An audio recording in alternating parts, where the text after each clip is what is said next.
misericordia y tu bondad.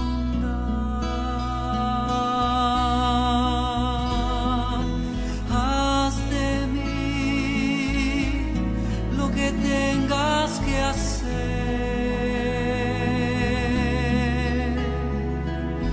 Barro en tus manos, yo quiero ser. Abro a ti mi corazón.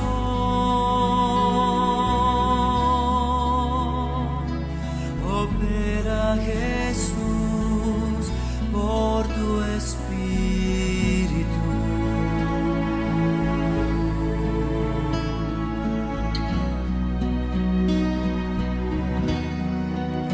Es por tu Espíritu, tu sangre y tu amor,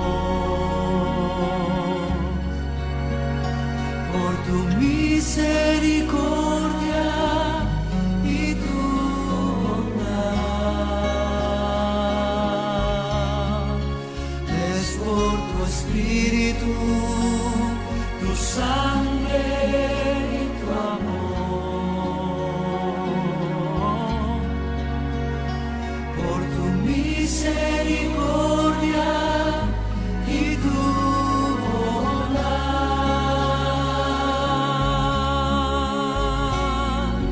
Haz de mí lo que tengas que hacer.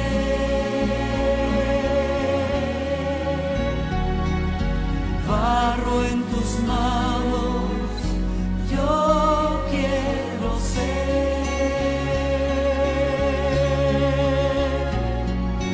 Abro a ti mi corazón.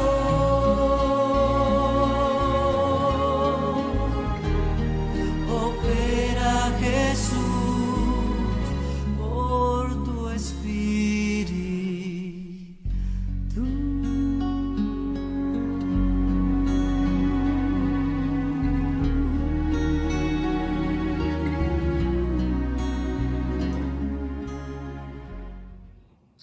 Amados hermanos, Dios te bendiga en el día del Señor, en este día en que estamos reuniéndonos para ver la palabra de Dios, escucharla. Quisiera invitarte a abrir el libro de Zacarías capítulo 4. Hemos estado visitando algunas de estas visiones que Dios ha dado a su pueblo y estamos confiados que la palabra de Dios vendrá y te inspirará. Estoy en el capítulo 4 y voy a leer del verso 1 hasta el verso 7. Dice así la palabra de nuestro Dios. Volvió el ángel que hablaba conmigo y me despertó como un hombre que es despertado de su sueño. Y me dijo, ¿qué ves? Y respondí, he mirado y he aquí un candelabro todo de oro, con un depósito encima y sus 7 lámparas encima del candelabro y 7 tubos para las lámparas que están encima de él. Y junto a él 2 olivos, el uno a la derecha del depósito, el otro a su izquierda. Proseguí y hablé diciendo a aquel ángel que hablaba conmigo, ¿qué es esto, Señor mío? Y el ángel que hablaba conmigo respondió y me dijo, ¿no sabes qué es esto? Y dije, no, Señor mío. Entonces respondió y me habló diciendo, esta es palabra de Jehová a Zorobabel que dice, no con ejército ni con fuerza, sino con mi espíritu, ha dicho Jehová de los ejércitos. ¿Quién eres tú, oh gran monte? Delante de Zorobabel será reducido a llanura. Él sacará la primera piedra con aclamaciones de gracia, gracia a ella. Dios bendiga su palabra. Vamos a orar.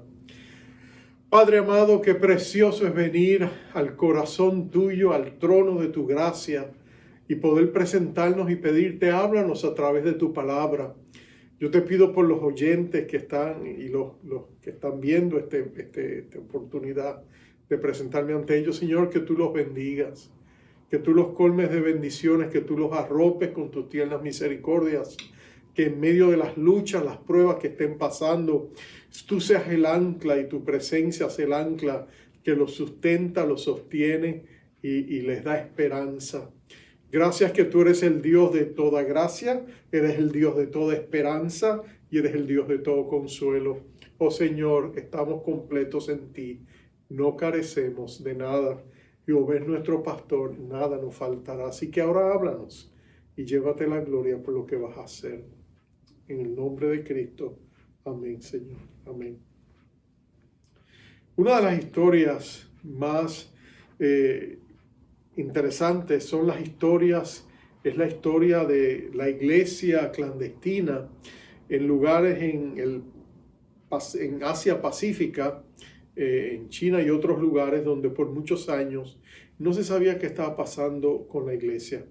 Pero en años recientes algunos de los líderes de esta iglesia han podido salir de este país y venir hasta nosotros y contarnos las grandes cosas que Dios está haciendo en medio de ella. Algunas de las iglesias más grandes del mundo, aún más grandes de las que conocemos en Corea, están precisamente en estos lugares donde la iglesia es perseguida. Uno de estos hermanos fue uno de los líderes de una de las redes más numerosas de la iglesia en este lugar. Se le conoce como el hermano Jun, y cuando él vino a Estados Unidos, un grupo de pastores eminentes lo llevaron a diferentes iglesias, mega iglesias, para que tuviera y viera lo que era adorar en estas grandes congregaciones. Él disfrutó muchas de ellas y él decía que en algunas de ellas sentía el poder de la presencia manifiesta del Señor y era muy edificado, pero en otras estaba callado y uno de los pastores le preguntó qué pensó de esta iglesia en particular y él no quería contestar, pero ellos le insistieron. Y finalmente él, sin ánimo de crítica, pero con tristeza, dijo: es increíble lo que el hombre puede hacer sin Dios. Y era una manera de él expresar de que a pesar de que era una gran iglesia, había grandes programas, grandes actividades, lo que más carecía allí era la presencia del Señor. Él no sentía la presencia del Señor en ese momento y por eso se contristaba su corazón.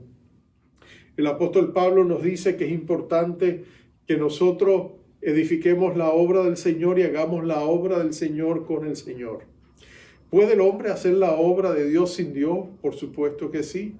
Interesante que Pablo, escribiendo a los Corintios, le dijo en una ocasión que al final de la vida de cada hombre su obra sería juzgada. Y si había edificado en oro o plata, sería premiado. Y si había edificado en madera, al ser probado por el fuego, aún esta obra se reduciría a cenizas. Queriendo decir que podemos hacer muchas cosas por Dios, pero si Dios no está en ella, podemos hacer nuestros esfuerzos en vano. En esta visión que Dios le presenta a Zacarías, Dios le está diciendo a Zacarías algo sumamente importante. Acuérdate, Zacarías es el profeta que Dios ha enviado en medio del pequeño remanente judío que ha regresado del cautiverio en Babilonia, y ellos están tratando de volver a hacer renacer a la nación de Israel en la tierra prometida. Zorobabel es el líder cívico, es el gobernador. Josué es el sumo sacerdote y juntos colaboran para que esta obra siga adelante. Pero en este momento específico en que Zacarías recibe esta visión, la obra se ha detenido. Han pasado 16 años que la obra ha estado detenida por la gran oposición externa de las naciones samaritanas que se levantaron y le hicieron la vida imposible, no les permitieron continuar, y también de cierta oposición interna que se levantó y truncó los esfuerzos de Zorobabel y de Josué. Ellos estaban desanimados, al punto de que Dios envía a 2 profetas, envía a Ageo y envía a Zacarías para levantarles el ánimo.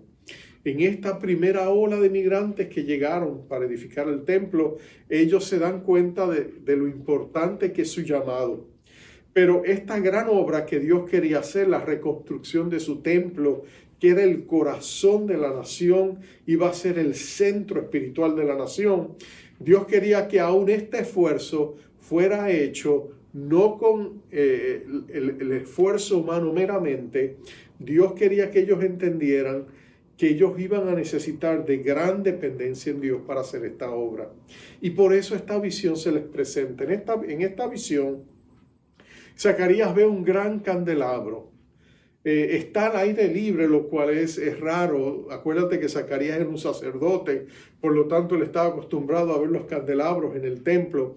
Pero este candelabro es de un tamaño inusual. Está fuera del templo porque hay 2 árboles de olivo que están detrás de él. Es un candelabro bien elaborado, tiene un gran depósito como un tanque que está lleno de aceite y tiene toda una serie de 7 lámparas y tubos que conectan toda esta obra, todo este candelabro.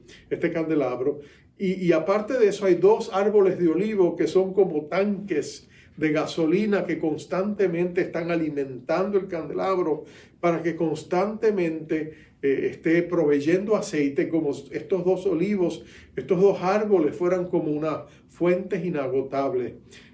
Queriendo decir que Dios estaba manifestando su poder omnipotente y que Dios estaba dispuesto a ayudar para que esta obra saliera adelante. Sabemos que el candelabro representa la obra de Dios, la obra del Espíritu Santo en particular. A lo largo de la Biblia, el aceite siempre ha sido un símbolo del Espíritu Santo. Las cualidades del aceite son similares a la obra del Espíritu Santo. El aceite lubrica, por ejemplo, en otras palabras, elimina la fricción, y el Espíritu Santo elimina la fricción en su pueblo con el amor de Dios, ¿no es cierto? El aceite también se usaba para sanar a los enfermos, y tú sabes que el Espíritu Santo es sanador. Sana corazones y cuerpos quebrantados. El aceite tenía una fragancia exquisita, y el Espíritu Santo trae la fragancia exquisita de la presencia manifiesta de nuestro Señor Jesucristo cuando nos reunimos, ¿no es cierto? O en el tiempo antiguo, la presencia de Dios, la Shekinah de Dios, traía ese sentido de reverencia porque Dios estaba en medio de su pueblo. Sabemos que el aceite era fuente de luz, porque de hecho el mundo antiguo se iluminaba con aceite, con lámparas de aceite. Y tú sabes que el Espíritu Santo es el gran iluminador, el que a través de la palabra de Dios nos da luz espiritual y nos ayuda a conocer a Dios de una manera más profunda. Así que como tú puedes ver, este gran candelabro ilustraba la obra del Espíritu Santo, pero para hacerlo todavía más claro, en frente al desafío que ellos tenían de esta obra que tenían por delante, nota que Él les dice a ellos que esta obra, el verso 6 específicamente, no con ejército ni con fuerza, sino con mi espíritu, ha dicho Jehová de los ejércitos. ¿Y qué quería decir esto específicamente? Bueno, lo primero que quiere decir es que esta gran obra de la reconstrucción del templo no sería una obra humana por el esfuerzo humano para la gloria humana. En otras palabras, esta era una obra que iba a requerir recursos más allá de las posibilidades humanas. Hay 2 palabras que se usan. La primera es una palabra que se traduce ejército.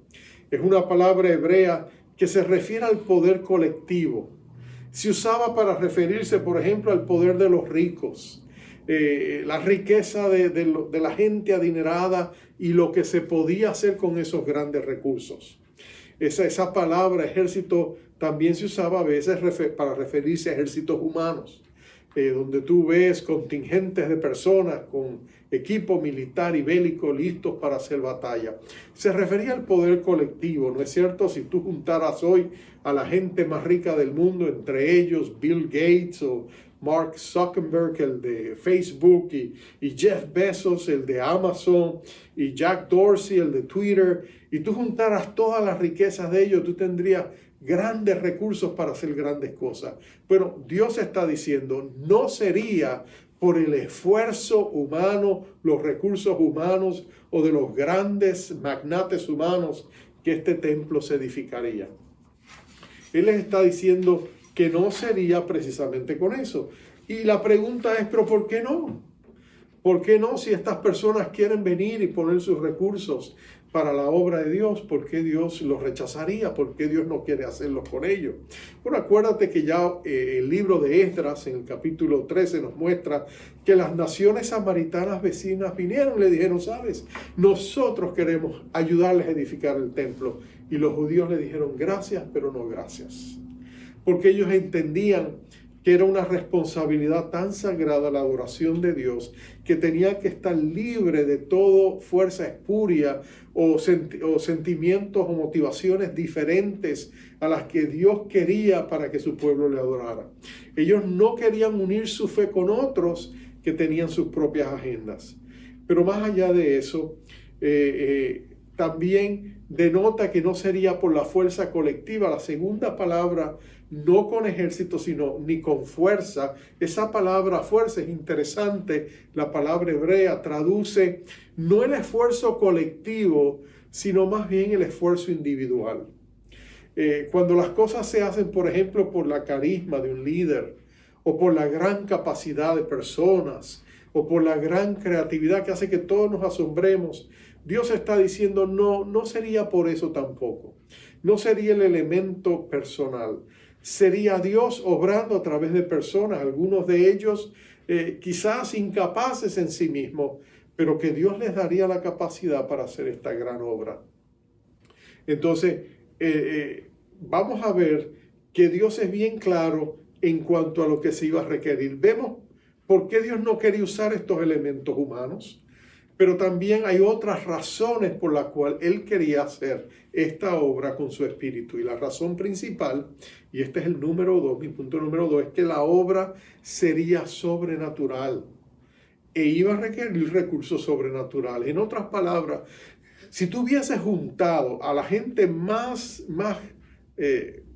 rica, con más sustancia económica, tarde o temprano ellos no podrían hacerlo porque ellos iban a combatir contra fuerzas espirituales antagónicas a sus esfuerzos que ellos no podrían contender con ellas.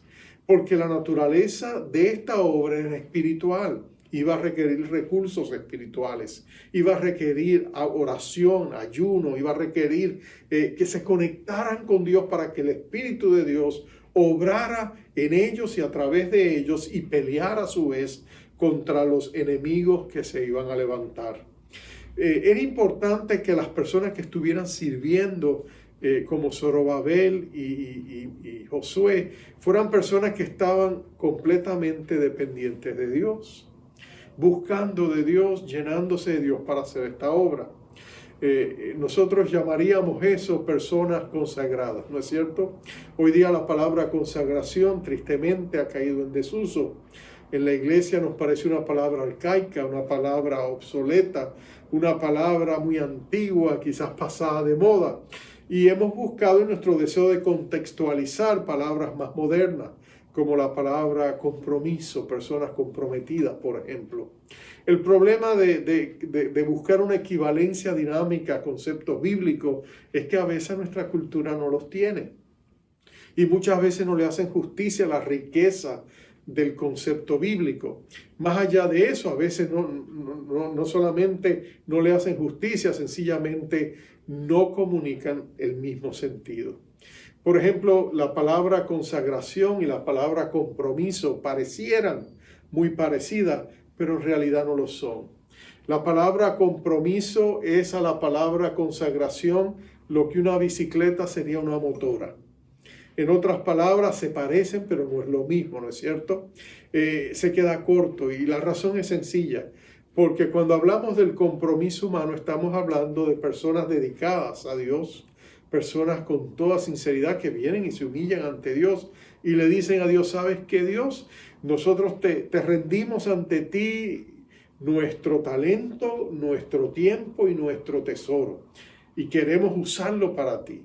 Y una persona que tiene ese sentido de dedicación, hoy día se le llamaría cristianismo radical, es una persona que pone todo al servicio de Dios. Y nosotros diríamos, eso es compromiso, y lo es. Pero cuando nosotros diríamos, eso es consagración, nos vamos a quedar cortos. ¿En qué sentido? Míralo desde el punto de vista bíblico. Cuando el Señor llamó a sus discípulos, el paso inicial de caminar con Jesús fue ese compromiso. Ellos hicieron un compromiso radical para empezar a caminar a Jesús. La primera parte del discipulado de los discípulos requería ese compromiso radical. Y por eso Pedro le diría una vez al Señor Jesucristo, después que el Señor Jesucristo despidió al joven rico que no quiso obedecerle y hacer lo que él le pidió. Nota que Pedro le dice, pero Señor, ¿y qué de nosotros? Nosotros lo hemos dejado todo por ti. Y era verdad. Ellos habían hecho un compromiso radical con Jesucristo. Habían dejado atrás familia, trabajos, la vida antigua para seguir a Jesús día y noche y estar con Él.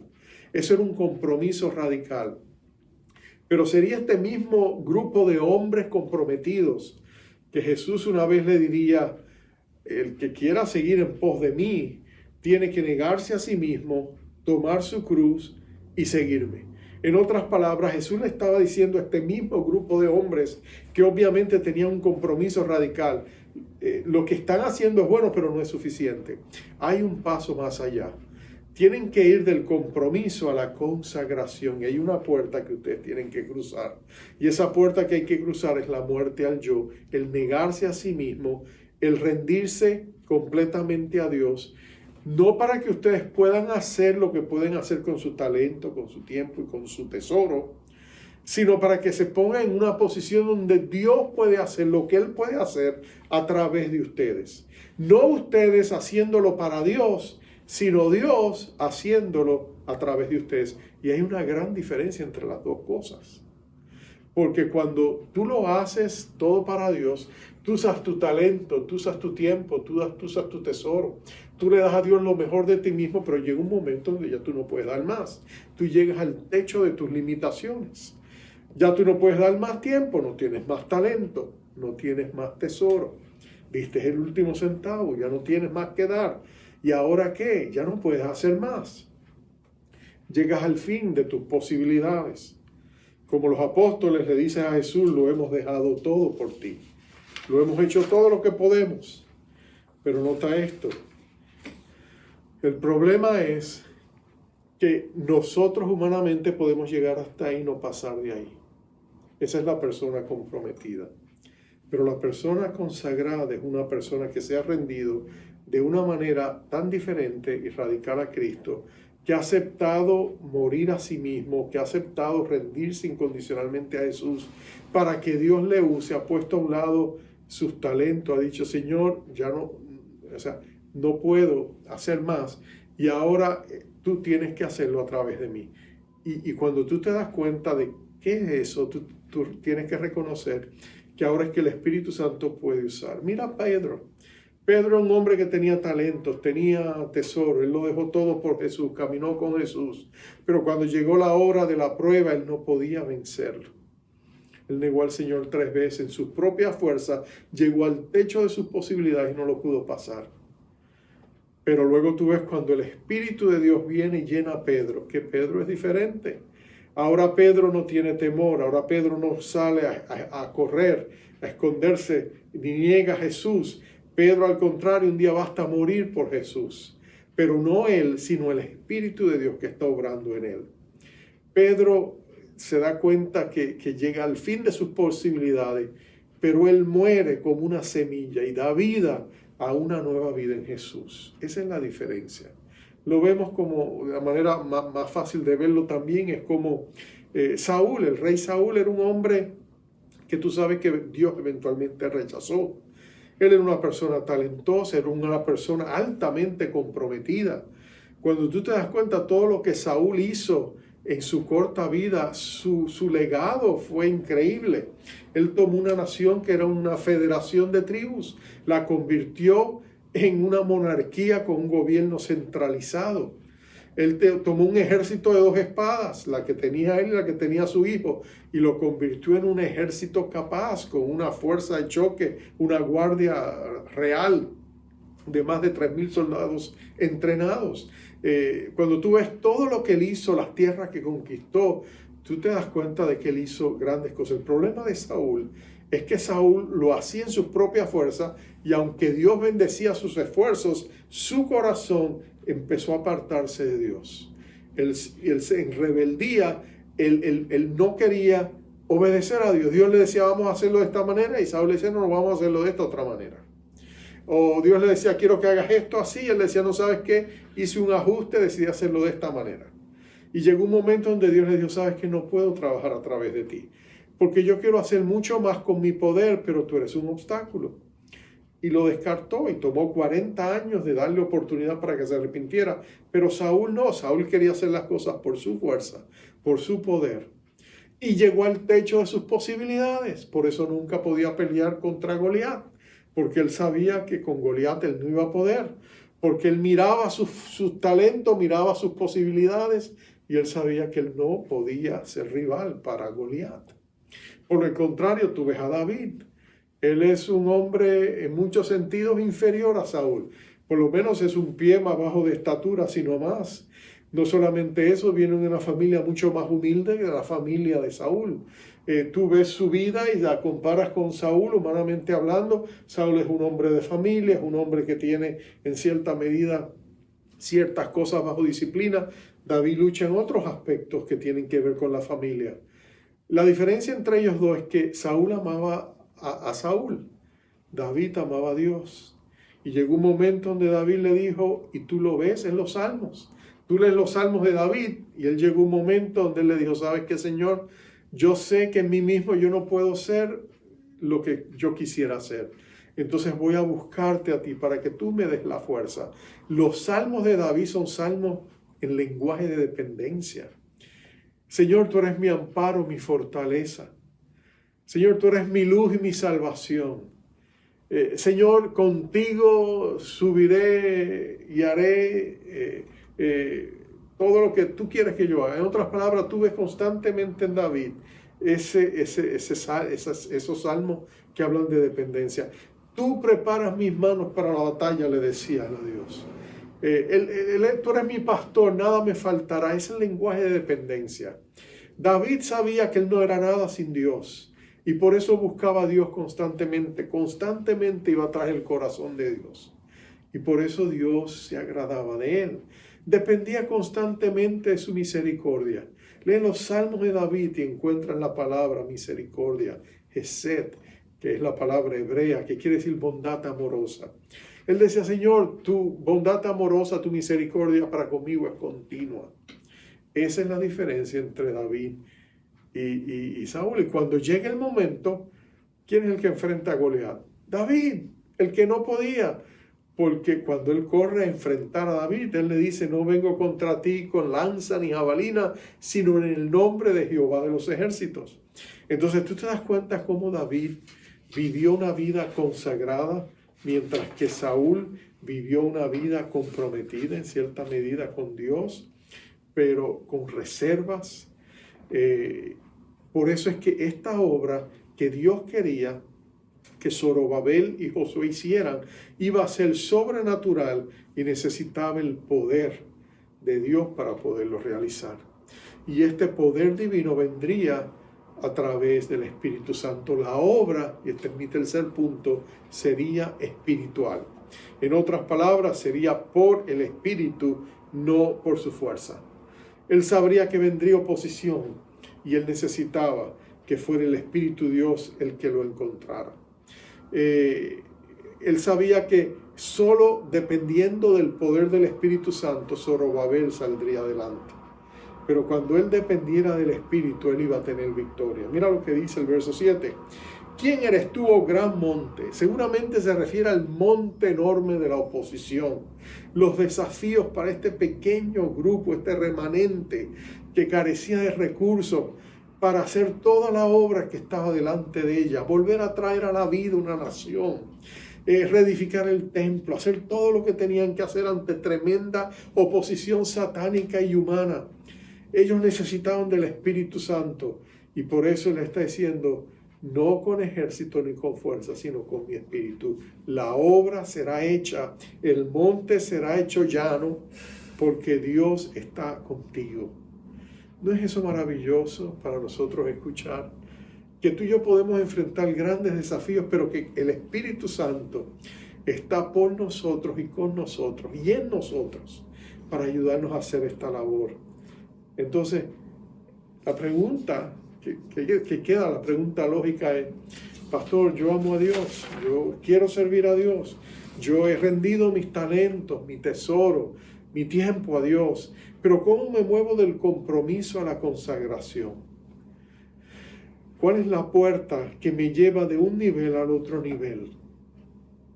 Bill Bright, que fue un gran hombre de Dios, Bill Bright, él estuvo al frente de una organización estudiantil universitaria llamado Cruzada Estudiantil para Cristo, y Dios lo usó de una manera increíble. Él escribió su libro de las 4 leyes espirituales, llevó a miles a los pies de Cristo, millones de personas vinieron a Cristo realmente.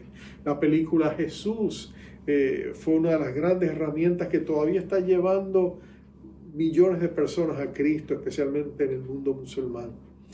Pero este gran hombre de Dios dijo en una ocasión: nunca conocí a nadie que haya sido usado grandemente por Dios, que no haya pasado por una experiencia como la que se describe en Gálatas 2:20. ¿Y qué dice Gálatas 2:20? Con Cristo estoy juntamente crucificado, y ya no vivo yo, mas vive Cristo en mí. Y la vida que vivo en la carne, en esta vida, en el mundo natural, la vivo en la fe del Hijo de Dios, el cual me amó y se entregó a sí mismo por mí. Los antiguos místicos cristianos le llamaban la vida intercambiada, la crisis de santificación, la segunda bendición.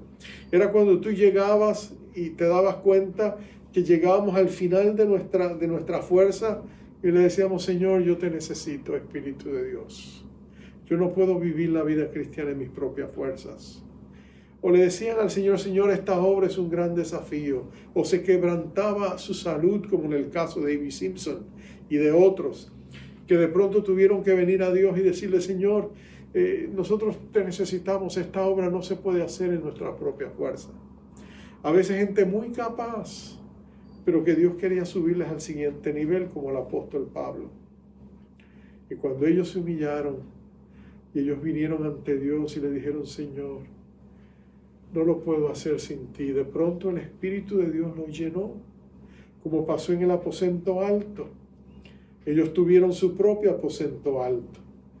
Y ahí Dios los llenó y les dio la capacidad para hacer lo que humanamente no podían hacer. A veces en su debilidad humana hacían lo que podían y se sentían que no habían hecho nada, pero Dios los levantaba, los empoderaba, y aún esos esfuerzos eran bendecidos de una manera tan increíble que la gente se quedaba asombrada. Uno de los grandes pastores ingleses fue Carlos Spurgeon.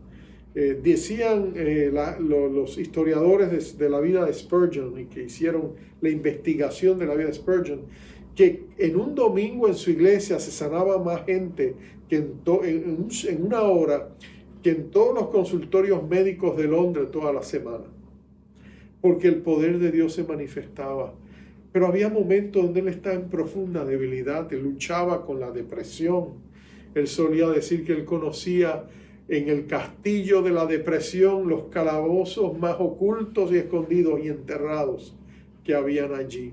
Él tenía luchas, a veces físicas, a veces espirituales, a veces emocionales.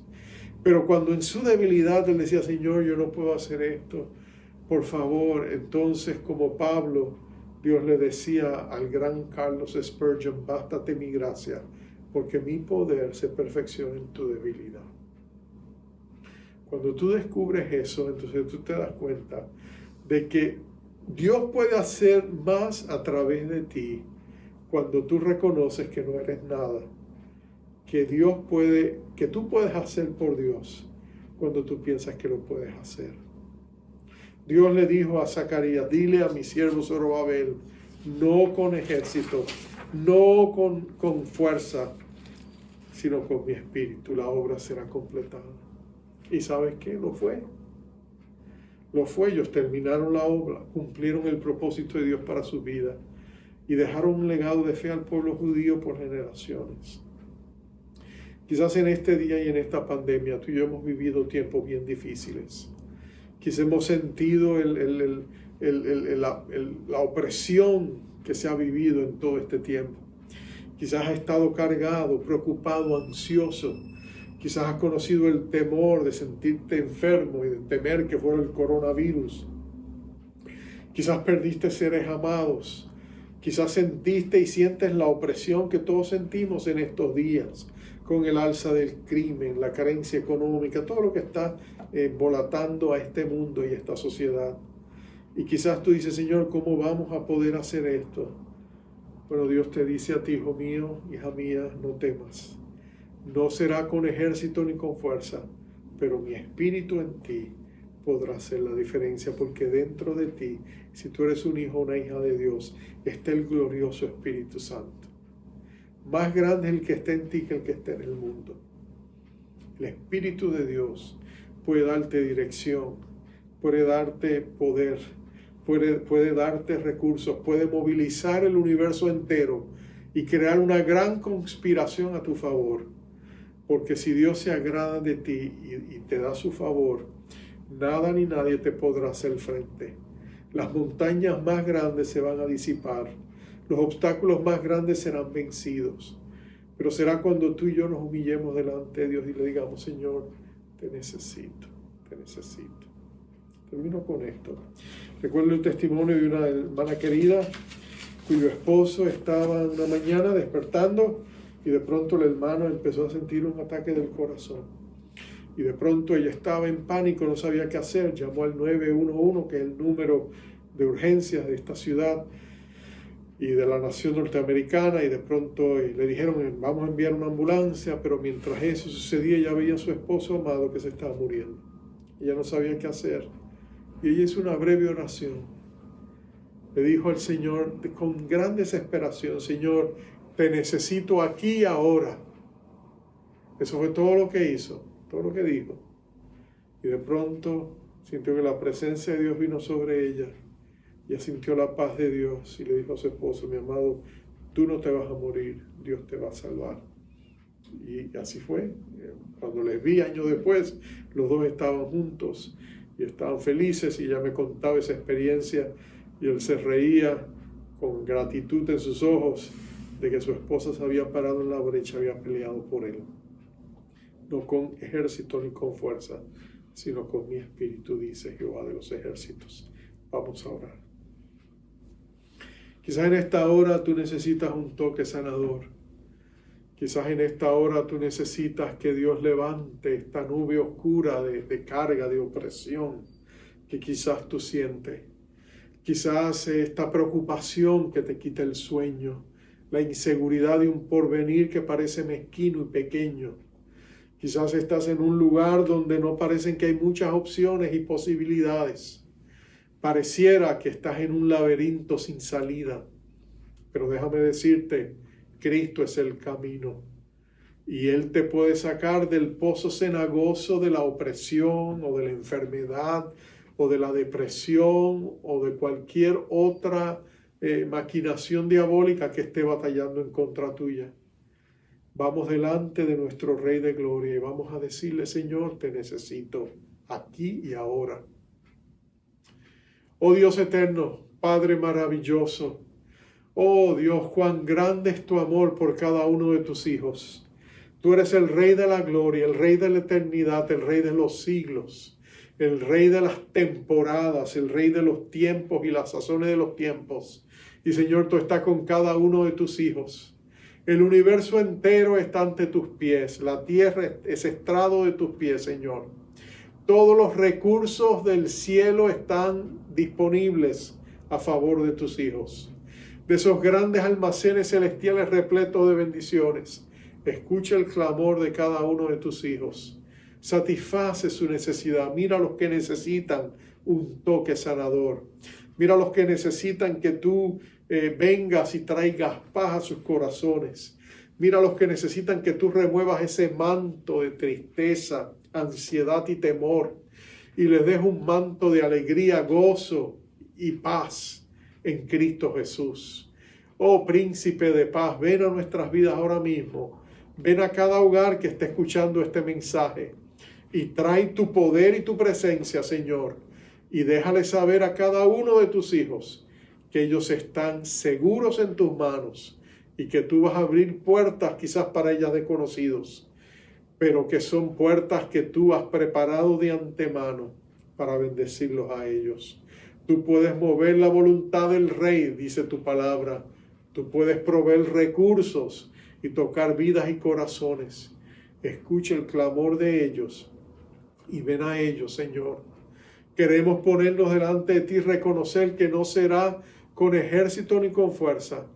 Queremos depender de tu Espíritu Santo, Espíritu de Dios. Ven a nuestras vidas y llénanos. Llénanos de tu poder, llénanos de tu gracia, llénanos de tu paz. Queremos caminar contigo, enséñanos a caminar contigo. Queremos caminar en el Espíritu, no basado en nuestras capacidades, sino en ti, que puedes hacer mucho más allá de lo que nosotros pedimos o pensamos o esperamos, según el glorioso poder del Espíritu Santo que tú has puesto en nosotros. A ti sea la gloria por los siglos de los siglos, Señor. Bendice a mis hermanos. Te lo pedimos en el nombre, que es el nombre, la llave de toda promesa, que son sí, amén en Jesucristo. En ese nombre te lo pedimos todo. Amén, Señor, y amén.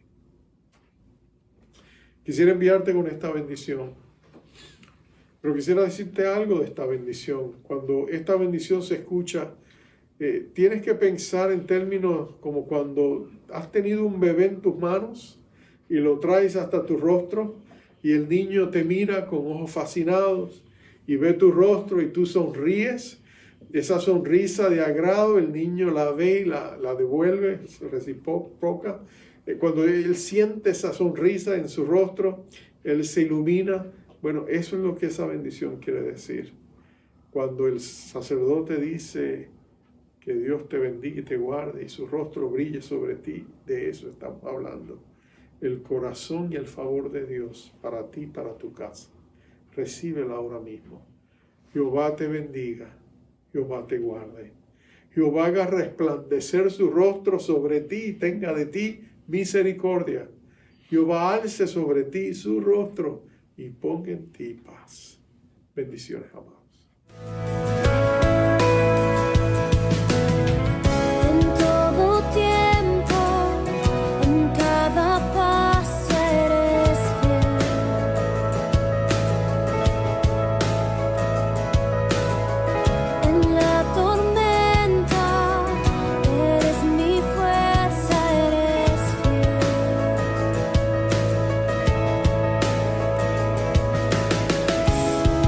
En la tempestad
gracia confiaré.